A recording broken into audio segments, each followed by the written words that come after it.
Seja bem-vindo ao Conversa Capital. Recebemos esta semana Gabriel Bernardino, presidente da ASF, a Autoridade de Supervisão dos Seguros e Fundos de Pensões. Muito obrigada por estar aqui com a Leonor Matos Ferreira, do Jornal de Negócios, e comigo, Rosário Lira, pela Antena 1. Como sempre acontece, começo por lhe perguntar o que é para si neste momento capital em Portugal? Em primeiro lugar, gostava de agradecer, obviamente, o convite para estar aqui. É um prazer.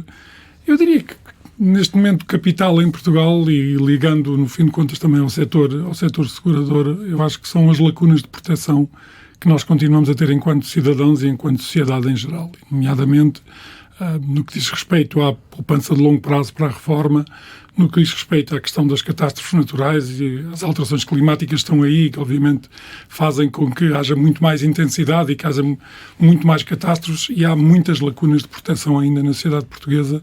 Ainda usamos muito pouco os seguros para incrementar a resiliência dos cidadãos, das empresas e do país como um todo.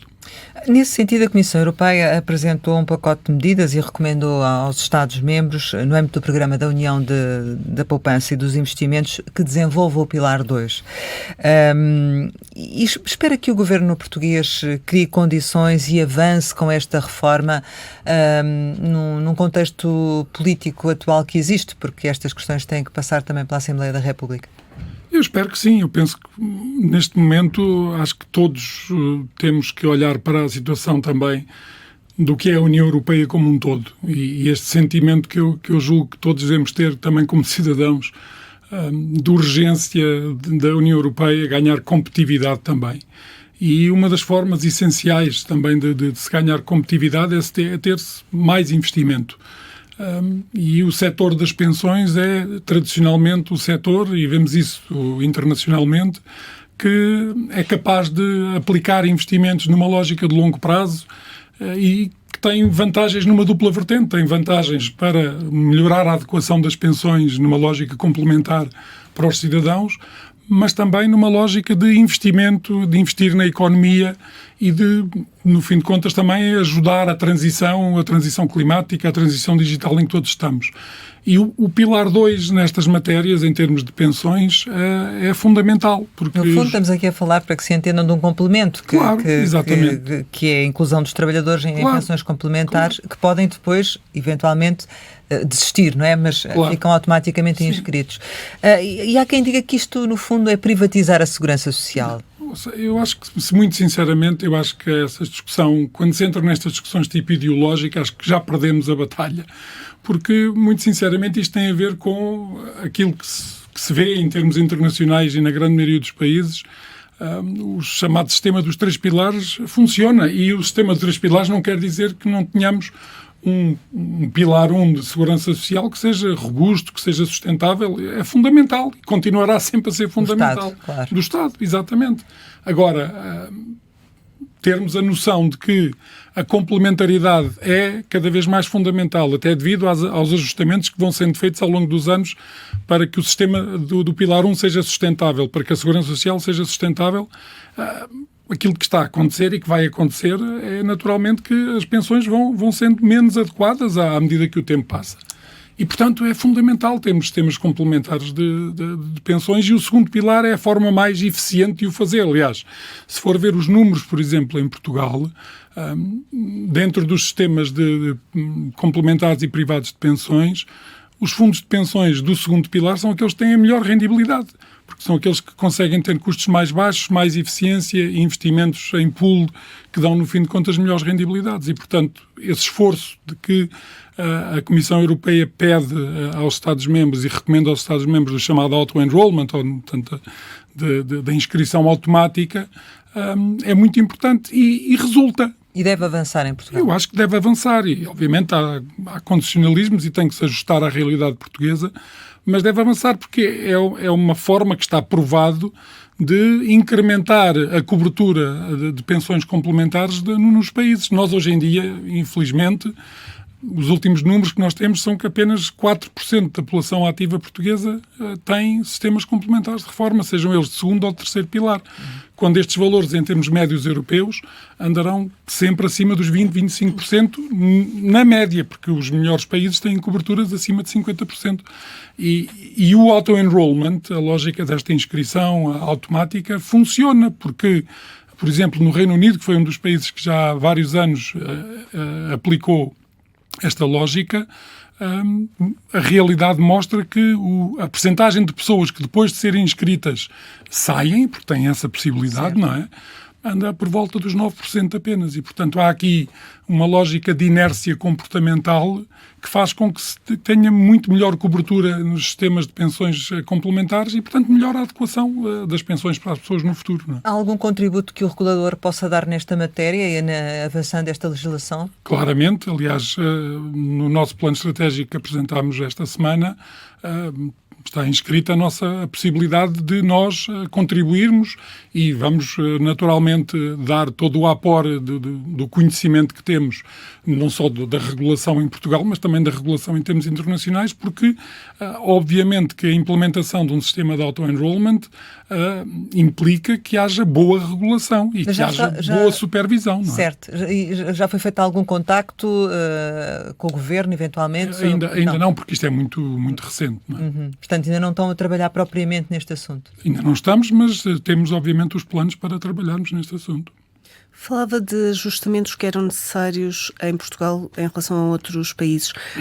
Que ajustamentos são esses e qual é a razão? São os baixos salários? É a pouca cultura de poupança? Eu acho que existe pouca cultura de poupança e vamos lá ver, acho que mesmo a poupança que existe, que em termos médios é inferior à poupança média da União Europeia, em termos daquilo que são a poupança disponível das famílias, mas mesmo essa poupança que existe e que até tem vindo a crescer nos últimos anos, está mal aplicada. E a questão é essa. Nós em Portugal temos uma média, penso que os últimos números andam à volta de 48% da poupança disponível das famílias, está em depósitos bancários que rendem, obviamente, rendibilidades reais negativas porque não conseguem bater a inflação e, portanto, as pessoas basicamente, no jargão que nós costumamos utilizar, estamos a perder dinheiro porque, obviamente, perdemos poder de compra, não é? Enquanto que, em termos médios na União Europeia, a percentagem de poupança em depósitos anda à volta dos 30% e nos melhores países, os países nórdicos, na Holanda, etc., que são países que têm uma visão mais de longo prazo para a reforma, essa média anda nos 15%. E, portanto, há aqui uma mudança que tem que ser efetuada e que esse, aliás, também na União de Poupança e do Investimento da Comissão Europeia, esse é um dos propósitos. E lá está, isto beneficiará as pessoas porque terão melhores pensões complementares e beneficiará a economia porque permitirá fazer investimentos numa lógica de longo prazo. E da parte do setor, que impacto é que espera? Um aumento da oferta para dar resposta? Ou seja, muito sinceramente, eu acho que há aqui 3 fatores essenciais nesta área. E para se ter sucesso, acho que temos que mexer na procura, temos que mexer na oferta e temos que mexer nos incentivos. Na procura, claramente, mecanismos como aquilo que a Comissão Europeia recomenda, chamados Pension Tracking Systems, portanto, sistemas onde você tenha plataformas digitais que permitem a qualquer cidadão, de uma forma muito fácil e transparente, ver qual é que é a sua pensão de reforma, não só do primeiro pilar, mas também do segundo e terceiro pilar, tudo conjunto num único sistema. Há vários países que têm isto e que têm mostrado-se ter sucesso, no fim de contas, para que as pessoas possam fazer um planeamento financeiro para a reforma de uma forma muito mais transparente e para que, no fim de contas, também aumentemos a literacia financeira das pessoas, não é? Portanto, estes sistemas são fundamentais para incrementar a procura. Depois, ao nível da oferta, e respondendo diretamente à sua pergunta, ao nível da oferta, eu acho que também temos que mexer a nível dos produtos, não é? Aquilo que é o paradigma da poupança para a reforma em Portugal, como todos nós sabemos, desde há muitos anos, os PPR, que continuam a ser um produto, obviamente, muito relevante, mas que ao longo dos anos, pelos ajustamentos que foram efetuados, foram sendo descaracterizados. Não é? Os PPRs hoje em dia não são, efetivamente, um produto tradicional de poupança para a reforma, são um produto muito mais líquido. E isto tem implicações, porque depois, naturalmente, os operadores têm que definir políticas de investimentos que são para mais políticas de investimento de curto prazo e, portanto, as rendibilidades muitas vezes são menos adequadas e, portanto, há que mudar esta lógica também dos produtos que se oferecem. Portanto, certo. Mexer também na oferta. E, finalmente, os incentivos. Aliás, quem tem a idade provecta, como eu já tenho, que se recorda de como é que os PPR cresceram e nasceram e cresceram, foi muito também pelo benefício fiscal, não é? Portanto, eu acho que deve haver um benefício fiscal que seja suficientemente atrativo, quer para as pessoas, quer para as empresas contribuírem. E concorrencial, não é? Exatamente. E um elemento, é assim, sem entrar em muitos detalhes, um elemento que eu acho que pode ser muito importante é ter os benefícios para estes produtos de poupança efetivamente de longo prazo serem segmentados e, portanto, estarem de forma autónoma, em termos da dedução à coleta, de serem de forma autónoma relativamente a outros tipos de benefícios fiscais que temos, como a educação, a saúde, etc., porque isto está tudo agregado, acaba por não se revelar um incentivo que muitas vezes ser muito relevante para as pessoas, não é? Uhum. Antes de irmos aos PPRs, deixe-me só perguntar-lhe outra coisa sobre os fundos de pensões ainda, que é a questão das rendibilidades. E criticava os depósitos, mas nos cálculos da OCDE, nos últimos 20 anos, o ganho real médio anual foi de 1,3% nos fundos de pensões portugueses.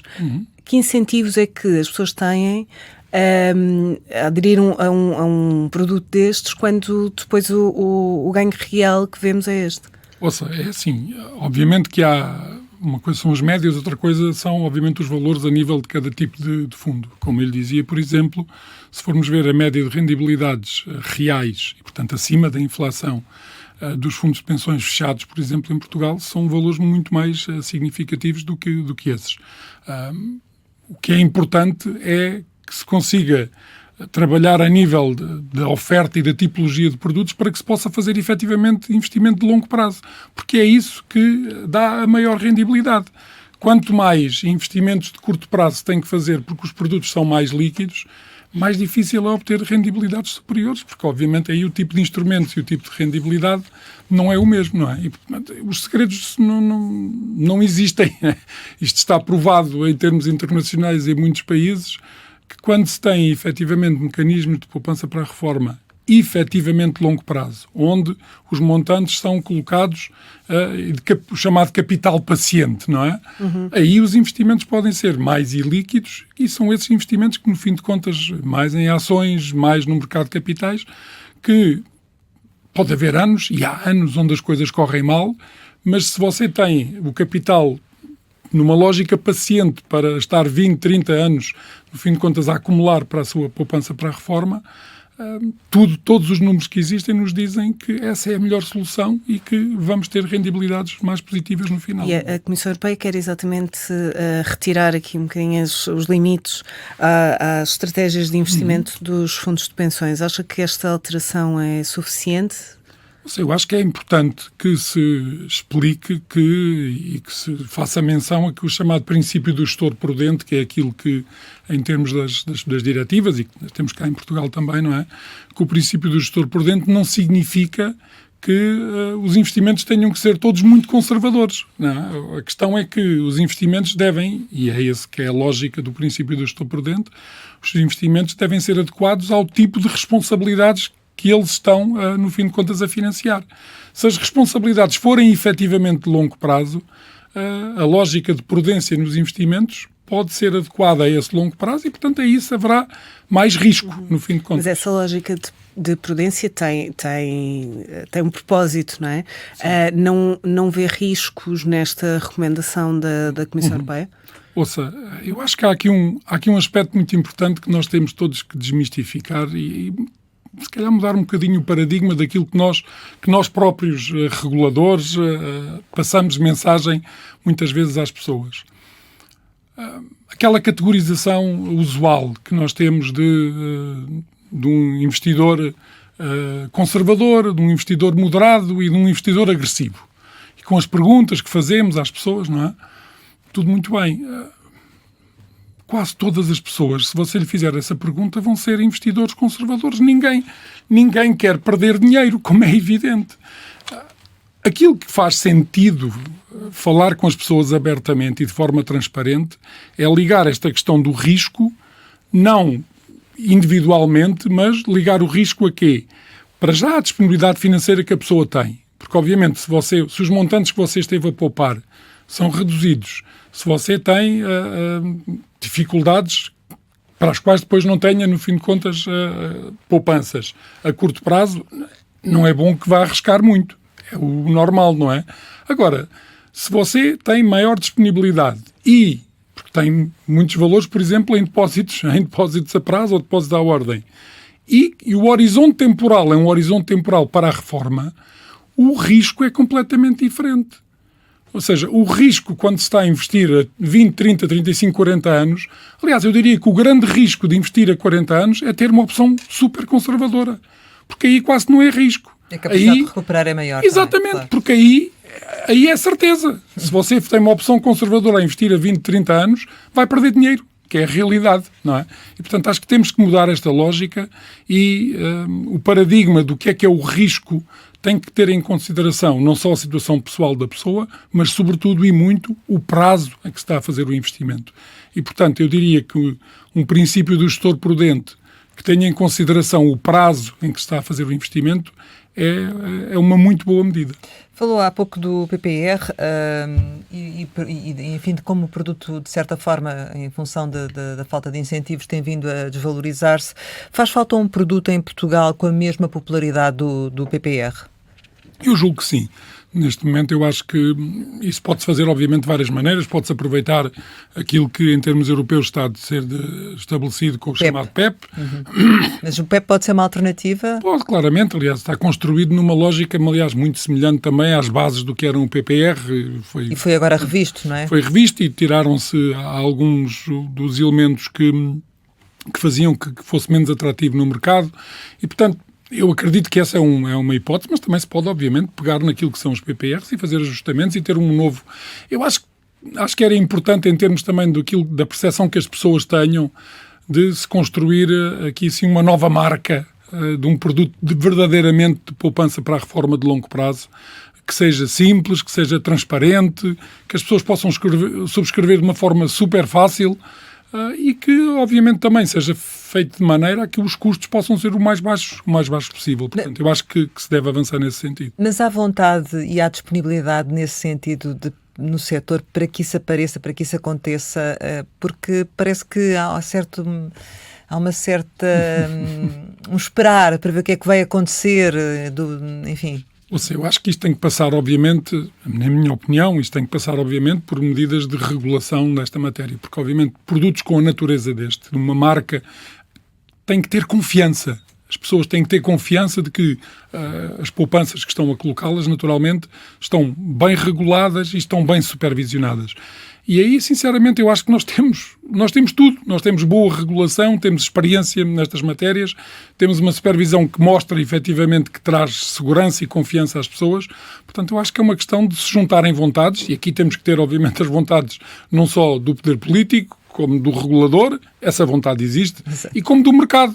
E eu acho que, se juntarmos estas vontades, vamos conseguir, com toda a certeza, dar aqui um passo significativo e mudar um bocadinho o paradigma da poupança de longo prazo em Portugal. Mas da parte do mercado, quer dizer, podem existir os regimes, tal como o do PEP, do PPR europeu, não é? Mas depois tem que haver produtos, oferta comercial, que concretize essas propostas. Vê essa vontade por parte do mercado? Vejo com toda a certeza. Aliás, eu acho que o mercado também não tem muito interesse em ter estratégias de investimento de curto prazo. O problema é que se os produtos e as responsabilidades vão nesse sentido, têm que adequar a estratégia, porque senão estão a correr muitos riscos. Porquê é que o PEP nunca avançou na grande maioria dos países da União Europeia? Por um conjunto de razões. Por um lado, acho que tinha uma série de cláusulas que eram um bocadinho excessivas e um bocadinho burocráticas. E depois a questão das comissões. A questão das comissões... A lógica do PEP era, obviamente, ser um produto que tivesse o mais baixo custo possível, não é? O custo tem a ver muito com a dimensão também, e, portanto, quanto maior dimensão tivermos, em princípio, mais baixos são os custos. Aquilo que estava definido em termos do PEP, do limite de 1% dos custos desde o início, serviu um bocadinho como aqui um travão ao desenvolvimento de produtos. Porquê?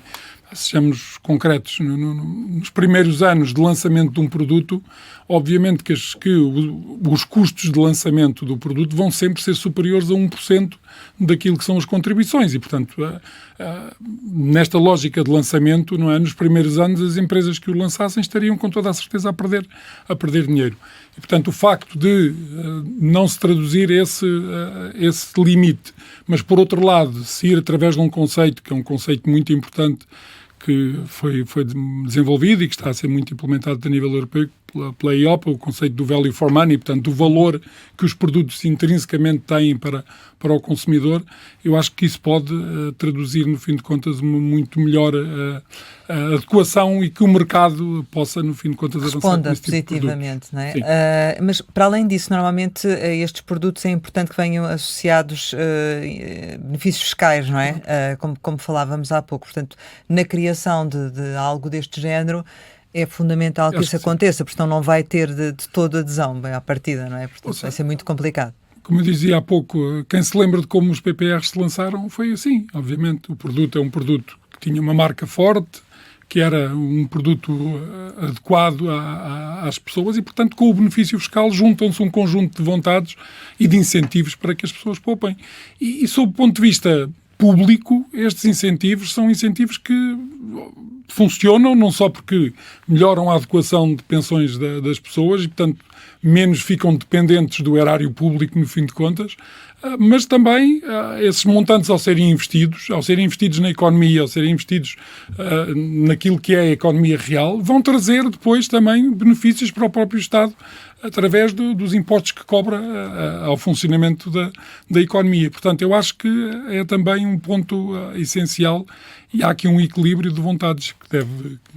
Indo buscar um bocadinho a sua ideia de há pouco, no entanto, também o que defende é que em termos de deduções fiscais elas tenham realmente sejam separadas, no fundo, que se perceba claramente o que é uma coisa e o que é outra. Portanto, isso é que é... Sim, eu acho que sim. Acho que era importante ter uma segmentação específica para um produto de complemento de reforma e, portanto, que as deduções fossem segmentadas.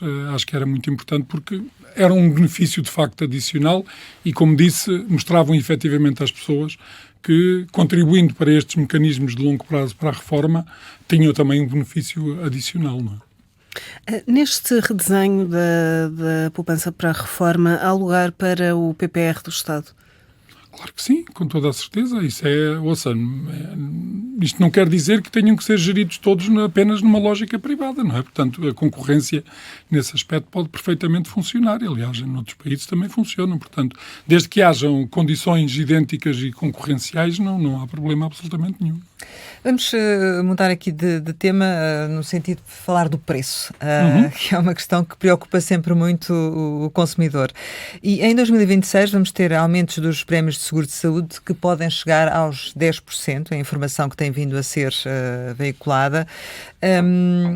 Com a inflação a estabilizar, faz sentido estarmos a falar deste nível de aumentos ou de 7%, como também já se falou?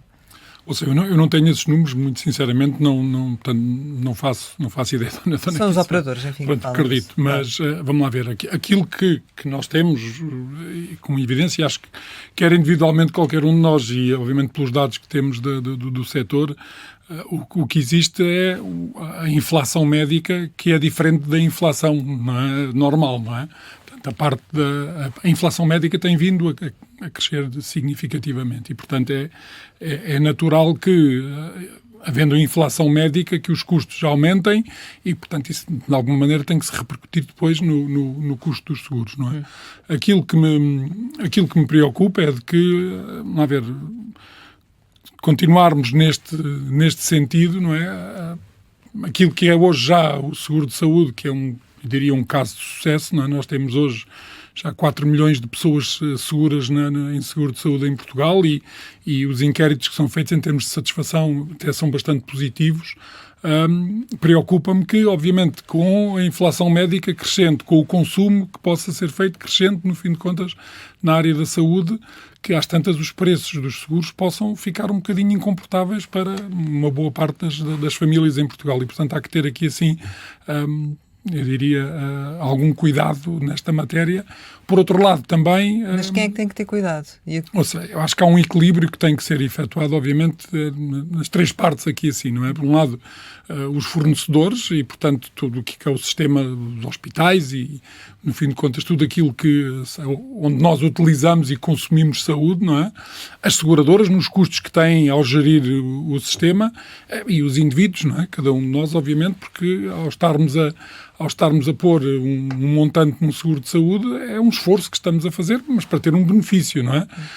Aquilo que me preocupa é de que, se os custos começarem a ser de tal maneira elevados, que se possa, ao limitar os custos, se possam reduzir, no fim de contas, também os benefícios que o seguro de saúde traz. Porque se, para não aumentar o custo, eu reduzir as comparticipações, reduzir aquilo que são, no fim de contas, as garantias que os contratos dão em termos de hospitalização, etc., a pessoa até pode pensar que, por um lado, o prémio não cresceu, mas pode eventualmente estar a ter menos benefício do seguro do que aquilo que tinha anteriormente. E, portanto, há aqui um equilíbrio que é necessário ter e que nós iremos, ao fim, obviamente, acompanhar a situação.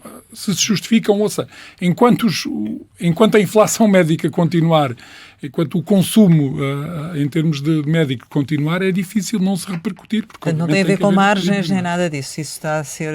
Ouça, essa é uma matéria que nós acompanhamos, obviamente, Por isso que iremos, obviamente, olhar com toda a atenção, não é? Porque, nomeadamente, a concorrência também é cada vez maior e, como dizia, há uma dupla cobertura de saúde e, nesse sentido, faz falta as pessoas também terem a garantia de que alguém está a monitorizar isto e a acompanhar, não é? Pronto.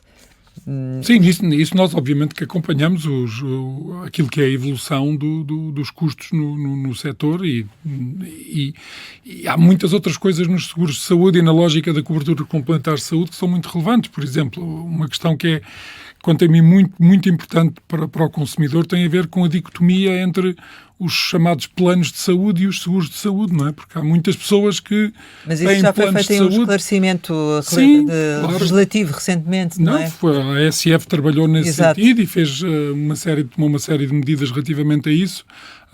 Mas eu acho sinceramente que ainda há mais que se tem que fazer, porque eu acho que ainda há muita gente que não percebe efetivamente e a maneira como se comunica isso, eu acho que também temos que se calhar mudar aqui o paradigma, porque as pessoas ao terem um cartão de um plano de saúde julgam que têm um seguro de saúde.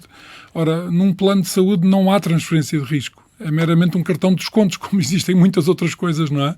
E, portanto, acho que temos que trabalhar talvez um bocadinho mais aqui assim para que as pessoas percebam de uma forma mais simples o que é um cartão de plano de saúde e o que é um cartão de seguros de saúde que tem risco, não é? Temos também aumentos previstos para as coberturas ligadas ao setor automóvel, face ao nível de sinistralidade que se tem verificado e, portanto, aqui se calhar é mais complicado conseguir travar estes aumentos, não é? E também as reparações têm muito a ver com isso. Não, é que a questão é essa, vamos lá ver.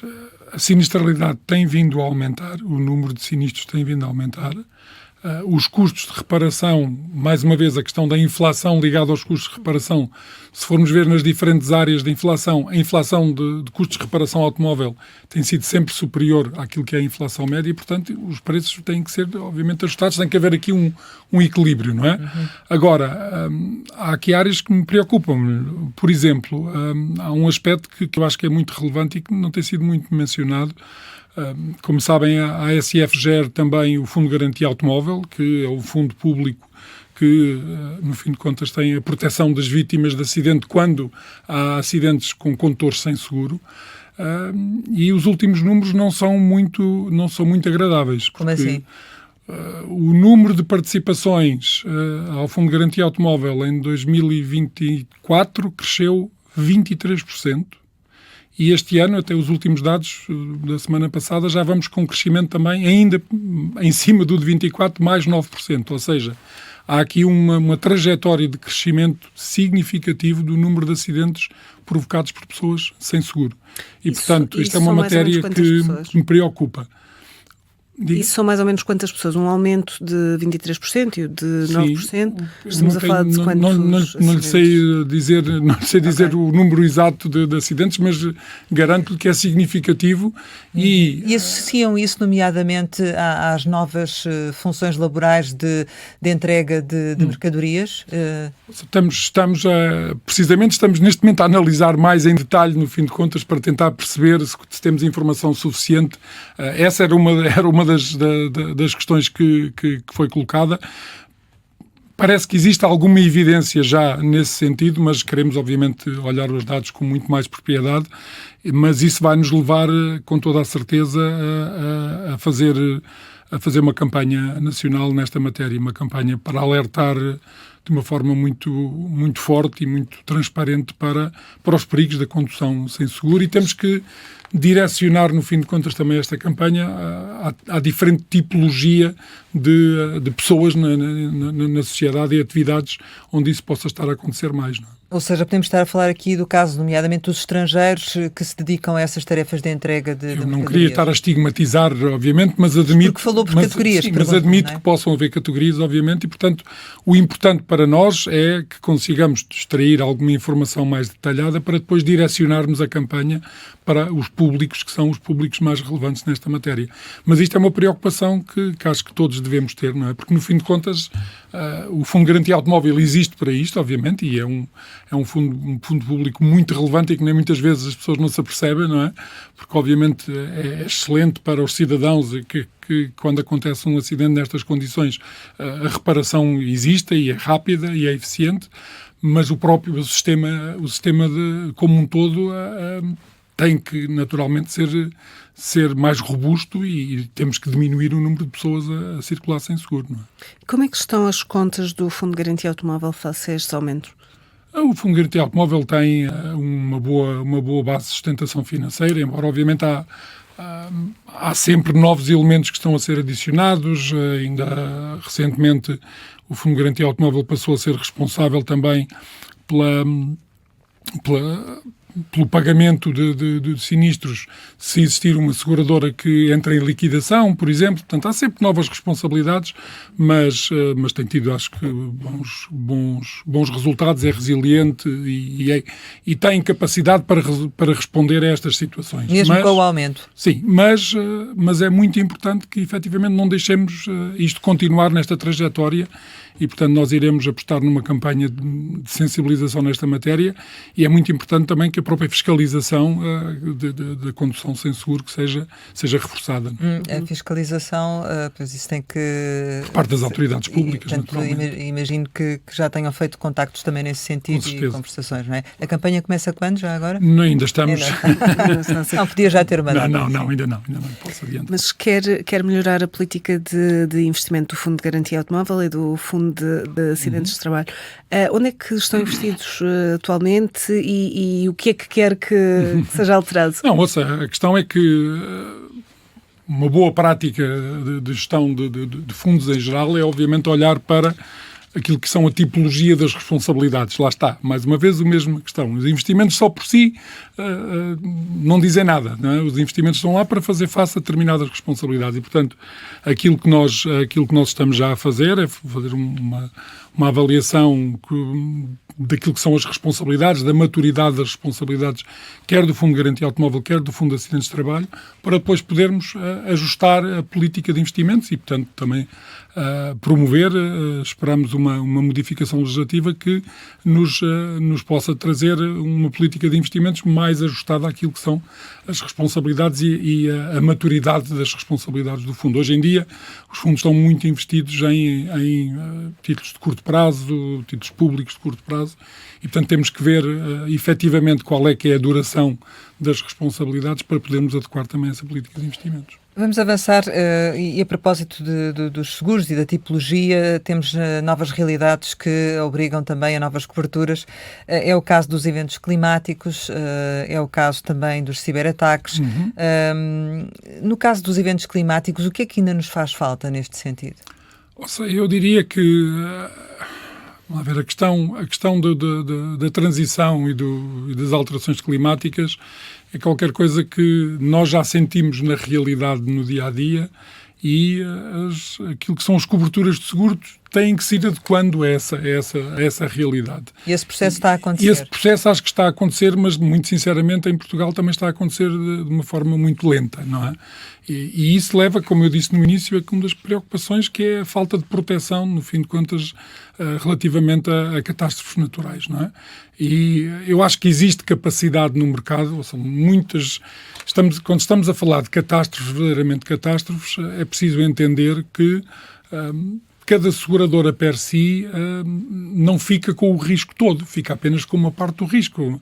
Uma boa prática no setor é ressegurar esse risco em conglomerados internacionais, inclusive muitas vezes colocar esse risco no mercado financeiro através de obrigações catastróficas, por exemplo, portanto, para que haja aqui uma diversificação e que, em caso de sinistro, se possa, no fim de contas, ter a capacidade para responder de forma rápida. E, portanto, capacidade existe. Acho que o que há também muito é a falta da procura de cada um de nós, cidadãos e das empresas.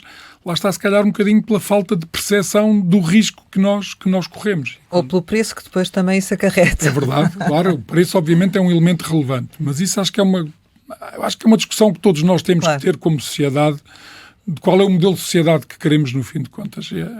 Se queremos ter um modelo de sociedade em que cada um de nós, cidadãos e as empresas, estão à espera que, acontecendo eventos catastróficos, o Estado lá estará para, no fim de contas, nos reparar, eu acho que é melhor pensarmos duas vezes. Mas isso também não traz sustentabilidade à nossa economia, não é? Certo. Alguma área específica que acho que tem que ser aprofundada? Claro aqui? Que sim. Acho que há uma questão fundamental que tem a ver, obviamente, com a parte dos sismos, e já sabemos que o risco sísmico, obviamente, tem vindo já a ser há vários anos tratado no sentido de se poder criar um fundo para poder cobrir estas responsabilidades de uma forma muito mais completa, mas tudo o que diz respeito, por exemplo, a inundações catastróficas com grandes cheias, como nós vimos aqui há 2 anos em Valência, por exemplo, aqui tão perto de nós, as questões dos incêndios florestais, que são aquilo que são em Portugal todos os anos numa base recorrente, e que as alterações climáticas, como sabemos, ainda vão trazer com toda a certeza a maior intensidade. Portanto, tudo isso são áreas de risco catastrófico que temos pouca proteção ainda em Portugal. E, portanto, criar a nossa intenção é trabalharmos no sentido de criar um mecanismo de um fundo para catástrofes onde possamos, no fim de contas, juntar estes riscos para geri-los de uma forma mais adequada e partilha de riscos. Ou seja, há de haver uma parte deste risco que é, no fim de contas, financiado pelas pessoas individualmente, pelas empresas. Há uma parte que, naturalmente, depois deste risco, que o setor ressegurador hão de tomar. E, em última análise, para eventos muitíssimo catastróficos, o Estado, em última análise, depois também há de ficar com uma parte, no fim de contas, da responsabilidade. Ter esta capacidade de desenhar um mecanismo deste género de partilha de risco é fundamental para o futuro destas matérias, e com as alterações climáticas, todos os anos isto é mais urgente e mais necessário. Esperamos que haja, naturalmente, aqui uma junção de vontades também na sociedade civil. Há mecanismos para tentar mitigar, no fim de contas, o efeito também naquilo que são as populações que têm mais dificuldades económicas. Há maneiras de gerir isto, há muitos bons exemplos internacionalmente. Acho que temos que fazer o nosso trabalho de casa e temos que pensar efetivamente que, para nos tornarmos uma sociedade mais resiliente, todos nós temos que contribuir um bocadinho e construir um fundo deste género. Acho que era muito importante. E que tem vindo a ser falado já há muito tempo, mas que, enfim, não vai avançando. Relativamente aos ciberataques, recentemente foi dado mais um passo em termos legislativos com o Regulamento de Resiliência Operacional Digital, chamado DORA. Isto vai realmente levar a que haja agora uma oferta de seguros neste domínio melhor, maior e por aí fora, ou não? As questões relacionadas com a resiliência operacional digital e até, sobretudo, agora com os ciberataques, acabou de ser transposta para o ordenamento jurídico português a diretiva NIS 2. Estas questões estão cada vez mais na ordem do dia. Portanto, nós como indivíduos, nós como empresas, cada vez estamos mais digitais. a utilização de inteligência artificial só reforça tudo isto e, portanto, temos que criar aqui, assim, pilar de resiliência, de segurança, para que as pessoas tenham confiança também de utilizar estes mecanismos. E o setor segurador aqui é fundamental. E tem que trazer, e esse é um desafio, eu acho, para o setor também em Portugal, tem que trazer mais oferta, mais diversificada, até porque eu acho que a procura vai aumentar. Aliás, basta ver, por exemplo, agora, nesta nova diretiva na AS2, faz com que tudo o que são empresas que estejam em setores críticos, como a energia, a saúde, o setor financeiro, são obrigadas a fazer uma gestão deste risco muitíssimo elaborada. Há uma responsabilização direta financeira nos gestores de topo das empresas se não implementarem os mecanismos adequados para lidar com este risco e, portanto, aquilo que se está a ver também noutros países é já muito, não havendo uma obrigatoriedade de seguro, que não há, as empresas, como têm que depois elas próprias mostrar que em toda a cadeia de valor têm esta segurança adicional, as empresas muitas vezes o que fazem é repercutir isto nos seus fornecedores e, obviamente, quase que, em termos empresariais, obrigar a que haja seguro, que os fornecedores tenham um seguro relativamente a estas áreas. E, portanto, é muito importante que o setor segurador em Portugal também possa adequar a sua oferta a esta nova realidade, que é não só uma questão de seguro, é uma questão também de prevenção. Mas isso está a acontecer, porque assim, falamos das empresas, mas isto cada vez se coloca mais ao nível do cidadão comum, não é? E sabemos como os custos e os danos é difícil de avaliar numa situação destas para as seguradoras, porque as variáveis são enormes, não é? Claro. Vamos ter oferta desta no mercado? Está-se a trabalhar nisto? Isso vai acontecer? Eu acho que vamos ter que ter oferta, porque assim, se as seguradoras em Portugal não conseguirem oferecer, vão haver outras que vão aparecer no mercado, porque obviamente isto é uma questão aberta, não é? Mas eu gostava só de pontuar um elemento, que é a questão da prevenção, que eu acho que é muito importante aqui, porque uma das funções essenciais do seguro, que muitas vezes é pouco falada, é, no fim de contas, ser um elemento muitíssimo relevante para que se aumente a prevenção dos riscos. E neste caso, então, dos riscos cibernéticos, uma das primeiras coisas que as seguradoras fazem, se vão a uma empresa ou se estão, no fim de contas, com um indivíduo tentar fazer um seguro deste género, é fazer um diagnóstico. Verificar que tipo de capacidades, o que é que são os elementos que você tem na sua empresa para poder, no fim de contas, mitigar este risco. E, portanto, este elemento de prevenção é um elemento essencial e que agora nos leva a ficar muito mais robustos em termos do risco. Não é? O seguro passa a ser obrigatório, enfim, para determinados setores, para determinadas empresas. Eu não diria obrigatório, mas eu acho que indiretamente vai levar muito a isso. Porque tendencialmente vai acabar por ser, ou não? Porque as empresas destes setores mais críticos vão ser obrigadas a um conjunto de implementação de um conjunto de estratégias de gestão de risco muito, muito alargado. E, portanto, têm que, é obrigatório, assegurar que a sua cadeia de valor também, no fim de contas, verifique estes requisitos. E, portanto, isto indiretamente vai levar a que muitas empresas, os fornecedores, vão ter que ter o nosso coberturas. Tempo corre rápido, mas ainda sobre esta matéria queria só lhe perguntar para uma resposta. A ASF estava a trabalhar numa base de dados de incidentes em preparação por causa desta matéria. Essa base de dados está concluída ou não? Sim, temos obviamente o reporte e temos uma base de dados que obviamente ainda está numa fase inicial, até porque a própria implementação do DOR é relativamente recente, não é? Mas é uma matéria que obviamente estamos a acompanhar com toda a cuidado, até porque as empresas de seguros agora também estão incluídas nesta na nova diretiva e, portanto, há aqui um reforço também da responsabilização, da capacidade, inclusive, de alerta relativamente a acidentes no curto espaço de tempo, sejam acidentes significativos. Portanto, ter uma base de dados dessa é fundamental, obviamente, para nós. Houve algum, enfim, que grandeza de impacto é que teve o facto do Governo ter introduzido medidas de apoio à compra de habitação e que com isso levaram a maiores pedidos de crédito à habitação e, portanto, a maior contratação com a banca? Tem-se sentido, imagino isso também nos seguros, não é? Não tenho números que lhe possa afirmar, mas admito que, obviamente, que havendo um incremento a nível do crédito à habitação, tem havido naturalmente também um incremento a nível dos seguros de vida destinados à proteção do crédito. Outra medida era o resgate sem penalizações dos PPR para amortizar o crédito da casa.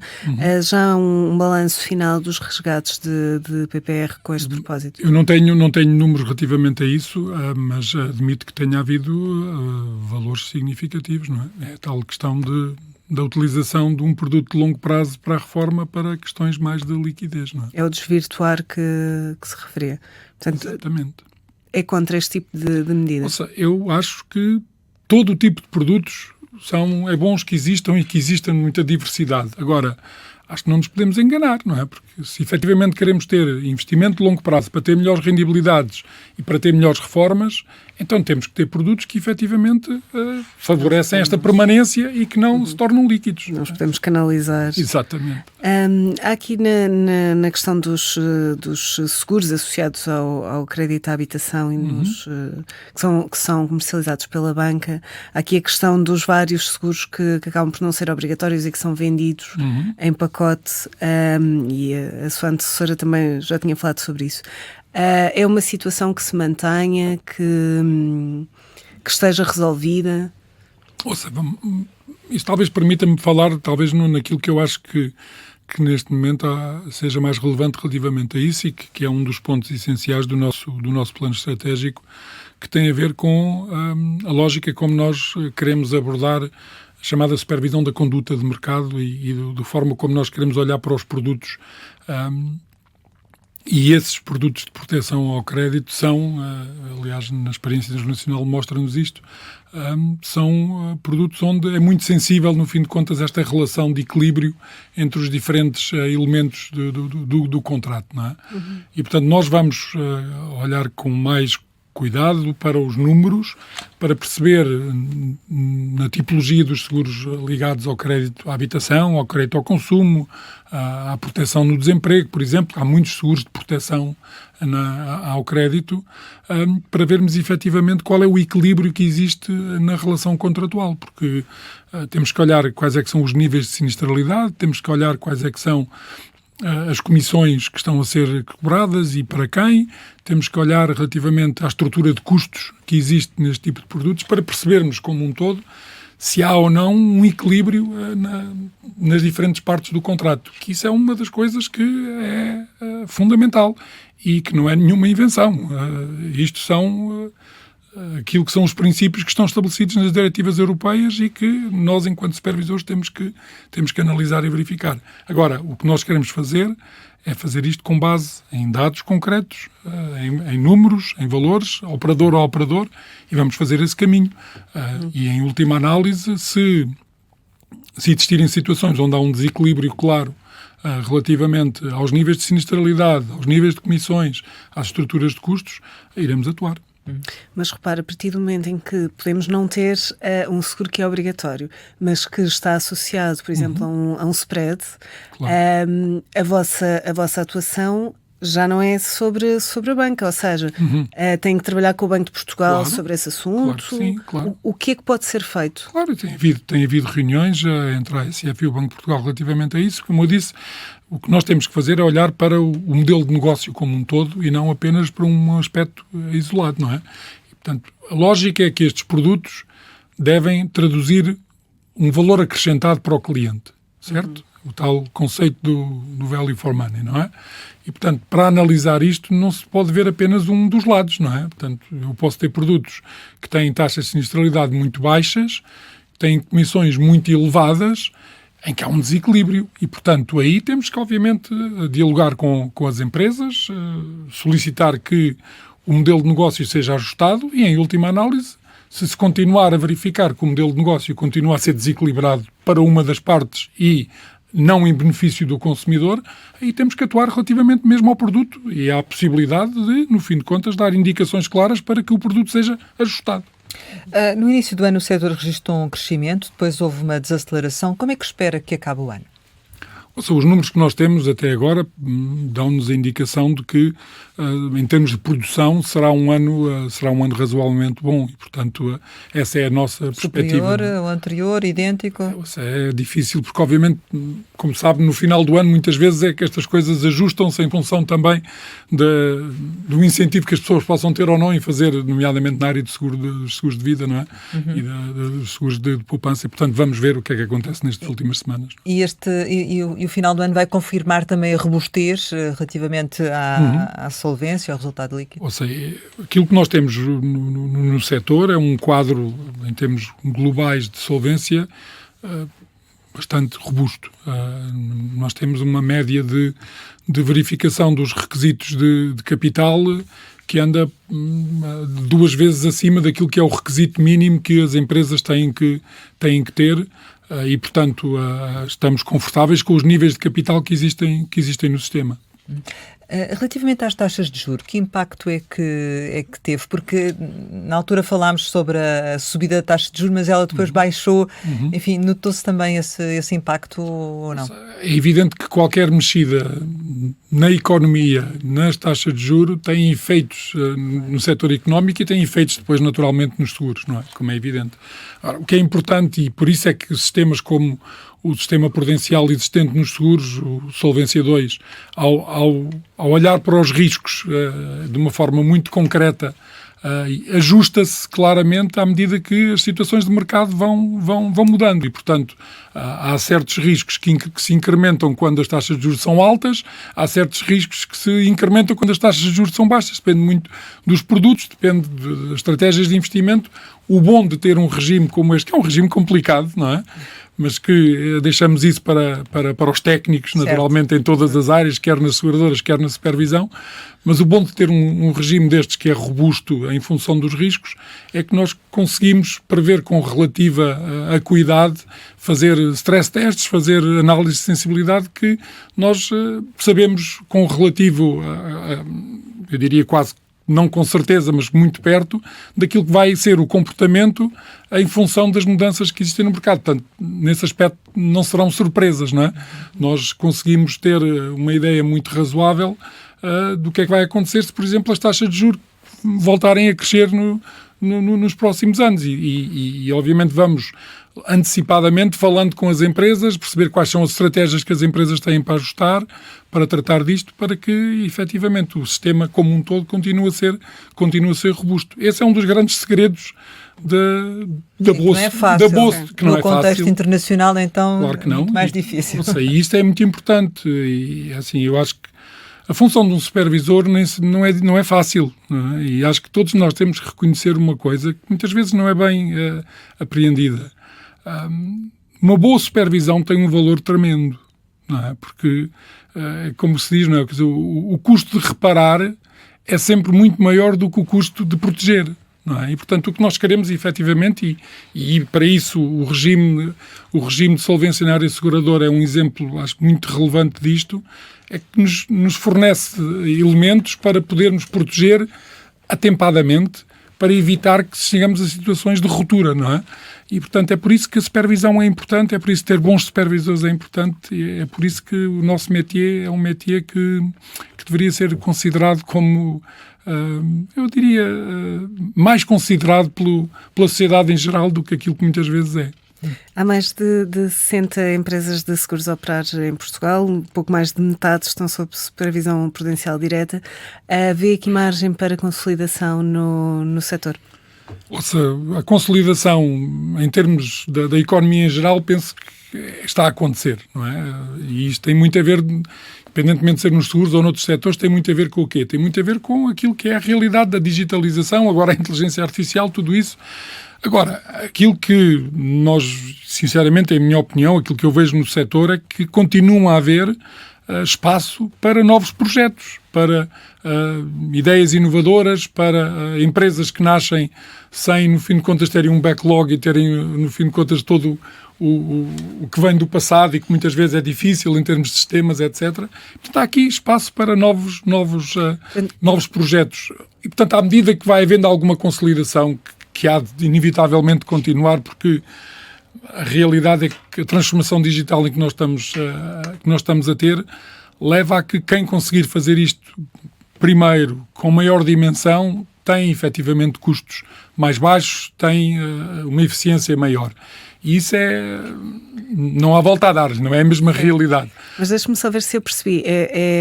Preferes novas empresas mais inovadoras do que movimentos de consolidação, como temos visto, que criam grandes grupos mais pesados? É isso?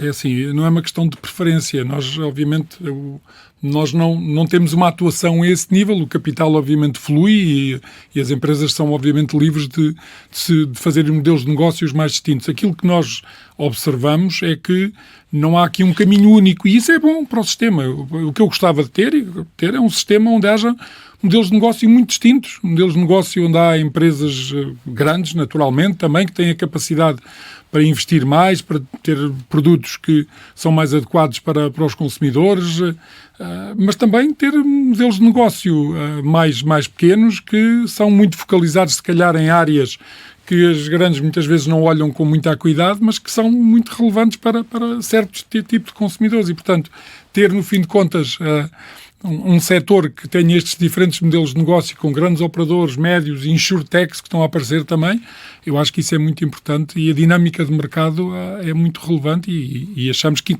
vai continuar com toda a certeza neste sentido. Não é? Em que áreas é que vão intensificar as vossas ações inspectivas? Primeiro, um ponto importante do nosso plano estratégico é, efetivamente, incrementar o número de ações de inspeção in loco nas empresas. Por duas razões. Primeiro, porque é a maneira de conhecermos melhor a realidade das empresas, a realidade do mercado, a realidade dos produtos. E, por outro lado, também porque, para muitos daquilo que são os nossos quadros mais jovens, é a maneira mais eficiente de se aperceberem e de conhecerem a realidade do mercado. As coisas nos livros são uma coisa, na realidade é outra, não é? E, portanto, há estes dois elementos que são muito importantes e, portanto, nós vamos intensificar o número de ações de inspeção. Obviamente, as áreas têm a ver muito com o quê? Tem a ver muito, por exemplo, com toda esta área da resiliência operacional digital, que é uma área relativamente recente, a parte da implementação de mecanismos de inteligência artificial, o que é que as empresas estão a fazer, mas também na área da conduta de mercado, daquilo que eu estava a falar relativamente aos produtos, estes produtos de proteção ao crédito, mas também aos chamados seguros acessórios, que são seguros que são vendidos quando se adquire outro produto, não é? Portanto, isto são tudo matérias onde nós queremos estar mais presentes no terreno para conhecer melhor a realidade. Porque um supervisor que conhece melhor a realidade é um supervisor que está mais apto a chegar mais cedo antes que os problemas existam. E vocês têm tido mais reclamações ou como é que têm evoluído? Não, o número de reclamações tem vindo a diminuir. Aliás, os últimos números, penso que no primeiro semestre deste ano diminuiu 16% o número global de reclamações e tem permanecido relativamente estável, até numa tendência de descida ao longo dos últimos anos. E mais do que o número de reclamações, acho também importante perceber o que é que acontece quando se reclama, não é? Porque se você reclamar e ficar tudo na mesma, também não é muito interessante para o consumidor. É interessante ver que, consistentemente, por exemplo, 1/3 das reclamações que são efetuadas pelas empresas de seguros são decididas favoravelmente aos consumidores, o que é um número bastante importante. E depois aquelas que vêm para a ASF, novamente 1/3 dessas também são decididas favoravelmente ao consumidor. Portanto, há aqui um caminho, um trajeto importante e que é um elemento relevante também para a proteção do consumidor globalmente no sistema. Não é? Isso significa que há maior transparência, é isso? Eu acho que sim, eu acho que a transparência está a crescer e acho que também a tipologia de reclamações, se formos olhar a tipologia de reclamações hoje em dia, a grande maioria tem a ver com as questões dos sinistros, que são aquelas situações onde a pessoa